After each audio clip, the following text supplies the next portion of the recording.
Hola amigos, hoy les voy a mostrar las mejores caídas del mundo. Comencemos. Primera caída.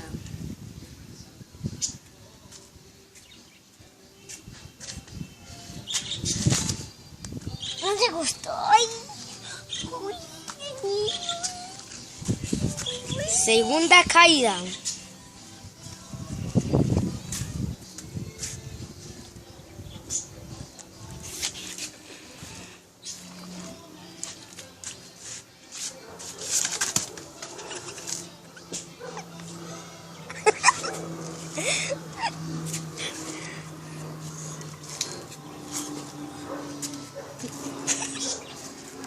Quedé con ganas de caminar.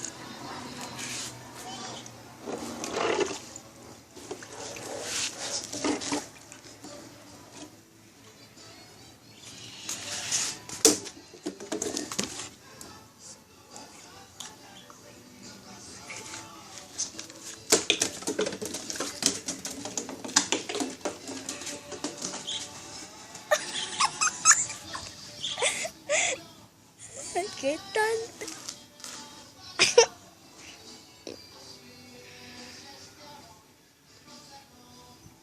¿Listo? Vamos en la que digamos que vamos, no sé.